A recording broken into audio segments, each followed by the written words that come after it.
Okay, so today I need some advice. Like, this is actually solicited advice. I'm asking. Unlike, the times when people come into my comment section and decide to be Dr. Google with myself or other commenters, that's weird. That's unsolicited. Don't do that. But what I'm asking today, I'm actually needing the advice? Anyway, I know that I have sudsers that have kids that are older than mine. And so you've probably experienced this, and I need some guidance as to what I should do next. So here's the thing. Soap and Clay Kidlet number one, right? She's in fourth grade, and she has been a friend to this other human for a very long time, several years, and they really get along very well. They're very sweet. Their birthdays are like 2 days apart. They are very fun kids together. And also, I'm very, very good friends with this other kidlet's mom, and they're having a falling out. And I don't know whether or not I should reach out to my friend, who again, we're very good friends, and, insert myself in the situation, because obviously these are situations that the kiddos need to figure out on their own or whatever. But also, I really want them to stay friends? And so I'm fighting the urge to not reach out and be like, hi, we should maybe fix this so they're friends.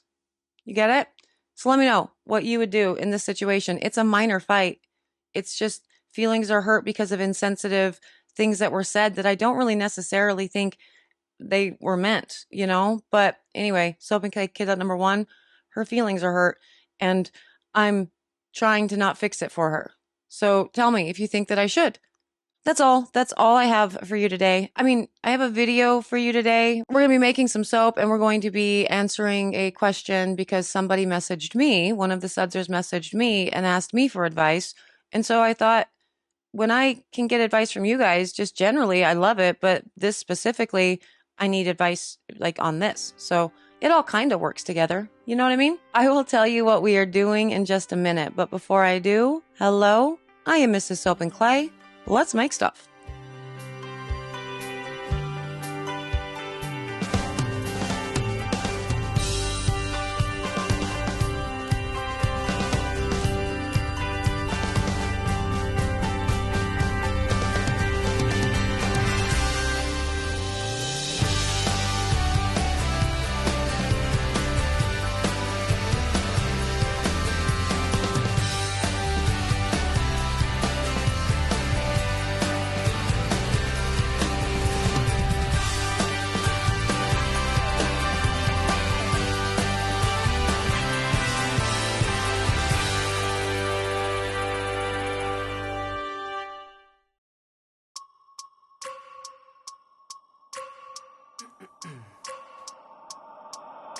How's it going, sudsers? Welcome back to the channel. You are at Soap and Clay, where we make all the soapy things. And you are here for week 17 of year 3, and today we are doing more of the just kind of a general, laid-back FAQ testing type week.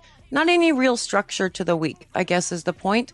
And I wanted to address a question that had been sent to me via email a few days ago at this point. And I thought in addressing this, it's probably a good idea to also do it in a video, because we haven't really talked about things like starting a business and business names and copyrights and trademarks and all the things in a while. And so I thought maybe we need a quick reminder that those things are still things, even though we're not talking about them on the daily, while we answer this question from a sudser. Now, the sudser actually messaged me and asked me for advice because this particular sudser has recently started their business. They have not filed an LLC yet, but they are getting their socials going or whatever, are selling or are about to start selling or something. So anyway, point is, newly established business, it's getting off of the ground. And they were contacted by another soap company that is in their area, like same state for sure, but definitely also just within like 50 miles of each other. So same general area. And this other established soap company that does have its LLC out there and, has been doing business for a period of time, messaged them and essentially said, I've been getting emails from my customers asking if I opened up a new store in insert location here. And I looked it up, and our names are really similar, so I'm wondering what we can do to like fix this, right? So the sudser that messaged me effectively said, I don't know what to do or if I should do anything with this. And then also pointed out that her business has been getting attention because of this other business. Now, then the reason why, in case I didn't say that, is because the names are very similar. And by very similar, I mean identical, save for the spelling. So let's say, for example, the company's name is Bear Baby Soap. And you open up a business very, very close to Bear Baby Soap, naming your company Bear Baby Soap.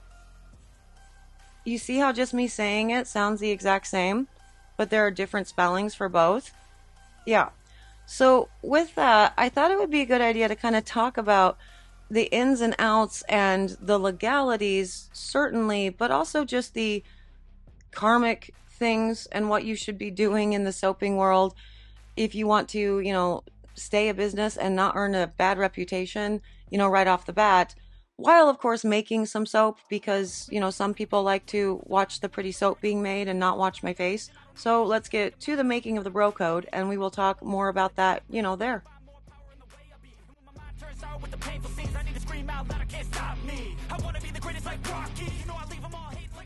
Okay, so naming a business. Yes, I've been gone for a couple days. Sorry about it. This weekend was super wild. In the naming of a business and, starting off with all of the soapy things or whatever, I know it can be really tempting to just roll with whatever name comes to your mind and start from there. Get your, logo going and all of your branding and whatever. But really, the first thing that you should do is make a list of all of the business names that you could potentially want to use. And once you have that list, you then need to go to your state website and make sure that those names are not already taken. Because in most states, some states are different, they will allow this, but in most states, they do not let you obviously get your LLC or your business license for a name that is already taken, like obviously, or similar. Like, for example, I am a registered name of Soap Ampersand Clay, as well as Soap and Clay in Washington State. And somebody couldn't come in and make a business that's named Soap and Play, like Play, because it's too close. Or Soap and Clay, and, the clay is spelled with a K instead of a C. If it's too similar, they will not let you do it in Washington State. Now, in other states, they might, but that's still going to come into problems when you start getting all of your federal information and if you want to file a federal trademark. Because the Federal Trademark Office not only looks at it as like similarities in names, but also as far as what the logo looks like, what the mark looks like, and, what you sell and whatnot. And they can get very strict. For example, with my business, even though I have had the soap and clay, thing for a very, very long time, I never filed a trademark. And so when I went to go do the trademark filing with Bree, back when we were doing all the trademark and copyright and patent stuff for Sudsers and Let's Make Stuff and all the soapy things, as well as my business, we had learned that there was another company that actually did file a trademark on a mark for something called Soap Clay that does not look at all like my mark, but because they're similar enough in, what we sell, as well as what, the thing kind of looks like, I ended up having to go through a whole lot of hoops in order to register my trademark. So we essentially could share, the mark, well, the name, because we're reasonably different. I could have fought because I did have the name first, but that would have been super expensive. So even federally, that can get you in trouble, even if it's possible locally.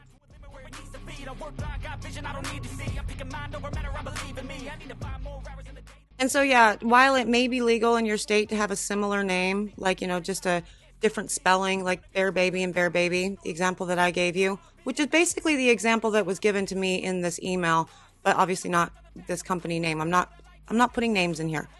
But if it's similar and it's legal within your state, that's fine. But you are going to run into problems federally. So the best thing that you should do is, again, do a business search before you even begin, because you do not want to get too far in the weeds with naming your products, naming your company, figuring out your branding and all of the stuff, only to find out that somebody else exists within the sphere that has been doing it for a while. Now, this particular sudser that messaged me, she said that the email that she got was from somebody who had been at this for a while, and her customers had been contacting her, asking her if she had opened up a business in a different location within the state.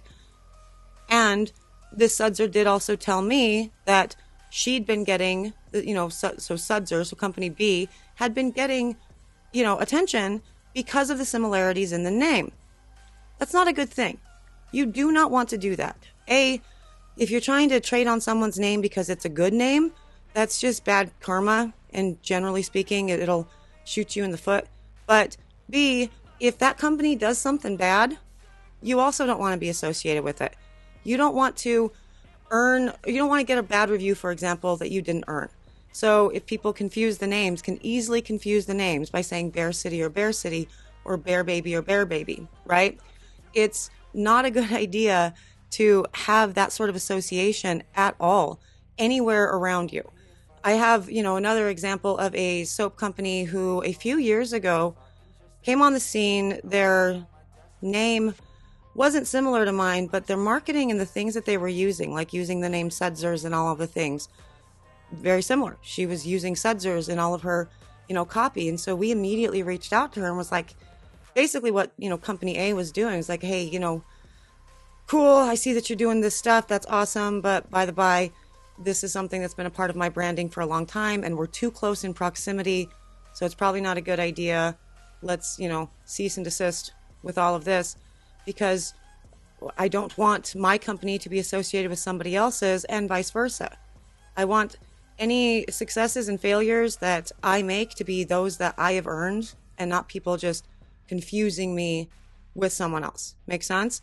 And you should do that with all of the business endeavors, realistically, and just putting in that work in the very beginning so you don't get tied to a name or tied to an idea that comes along with that name is going to be your best bet. And if you find that somebody has been operating in the space, especially if they have an LLC for it, but even if they don't, but they've been operating in the space longer, you should just go ahead and change your name just so there's no confusion between the two. Especially if you are just starting out and you haven't really done much with your company. The last thing you want to have to do is rebrand your company midway through. We've talked about rebranding and how it can be a really bad idea and becomes a death knell for a number of companies. And this would be an example of having to do that because the confusion, comes up too late in the game. So there is that to think about for sure. It also brings problems when you are trying to get your website up and running too, because if the names are similar, but you can still get, your proper URL for your name, even though it's similar to another, people might think that that's a scam company, because scam companies have been known to do that, to just minorly change the spelling of a known company and a trusted company in order to get information from unsuspecting buyers.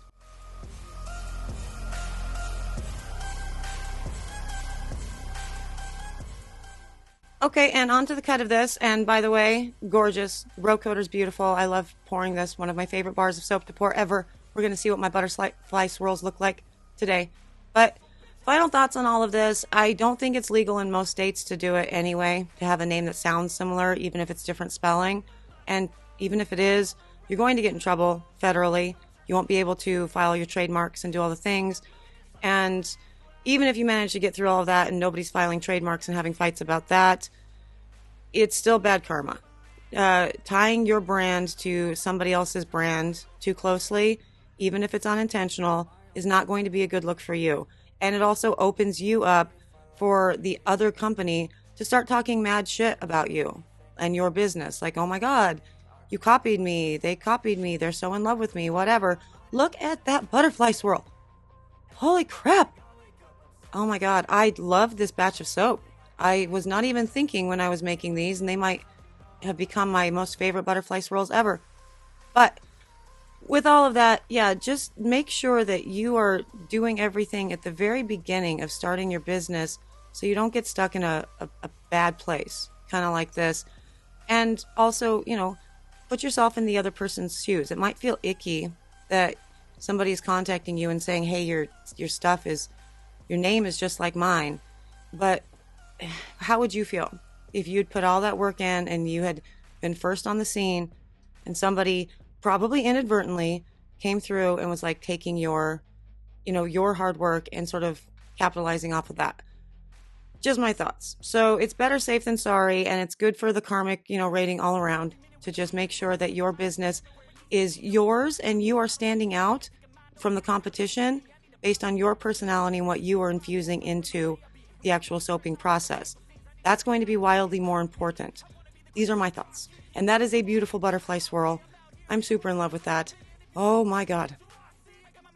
And there it is, the making of the bro code with some beautiful butterfly swirls and a quick and dirty on all things business naming and all of the jazz. Now, technically speaking, again, as I said, while this first soap company does not have a copyright or a trademark on their name, essentially they do have first dibs and they do have the poor man's copyright / trademark in effect because they were there first. And so the legality of it becomes kind of complicated because realistically the names being this close means that neither one of them could get trademarked if they tried. And the person that would be most likely to win in a trademark thing would be the first company because they've had that name longer. And I understand the spellings of the name are different. Right. The trademark office looks at all of these things and they look at it very closely. And so whether or not the spellings are different is kind of irrelevant. They both make soaps, and when you say it out loud, Bear Baby and Bear Baby, they are the exact same thing. So it's unlikely that the second soap company will actually get trademarked in this. So do keep that in mind. And also to the whole, I'm getting attention because my name is similar to theirs, that's just bad karma, You don't want to be that person that is sort of capitalizing on somebody else's hard work that they've already put into it while you're starting out. And for the rest of it, yeah, just to avoid the confusion, just generally change the name. Make sure that when you're in the process of creating your business, what it's going to be named, all the things, you first and foremost have your list of the ideas of names for your business. Go onto your state site and make sure that that name isn't taken or anything reasonably similar to that name, because there will be confusion between the audiences and you don't want that. For the same reason, this other company probably doesn't want that. What if company A decides to shut down and everybody assumes that your company, which is still going, has also shut down because you have that confusion between the two? I don't think from a business perspective it's going to be a good idea. But again, this is just my opinion and my understanding and interpretation of, not only how the laws work when it comes to your business license as well as trademarks and copyrights, but also just generally having done business for a long time and seen a lot of people come and go and watching others experience a lot of these same sorts of issues. So there is that. I would recommend that you do something to stand out from the crowd and not just fall in line with everyone else so you can be easily distinguished from everyone else, because that's what's really going to make you shine in the soap world. Your own unique personality. That's what makes all of us shine in the soap world. We all bring something different to the table, so let that something different exist, is my thinking. But I would like to know your opinions, in the comments. And of course, we are talking about something that is a little bit controversial, and people are going to fall on both sides of this, and that's totally fine. I like it, but let's do discourse and not argument, okay? So we keep all the comments nice and respectful. We don't slam this company or that company. We don't even bring company names into it. And we just have a nice, honest discussion about this, and maybe everybody can gain some perspective from another person. So that is the goal. I'm out of here. I have all kinds of stuff to do today, and I am running out of time to do it. So thank you for being here. Sudsers, thank you so much for being here. One of the things that I need to do today is look through all the submissions for Project Soapway and select the winners. So stay tuned for that. I'm very excited. For the rest of you who aren't Sudsers, hi. You could subscribe and be a Sudser. That'd be cool.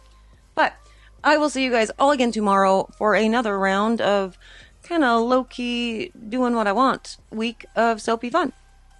Bye.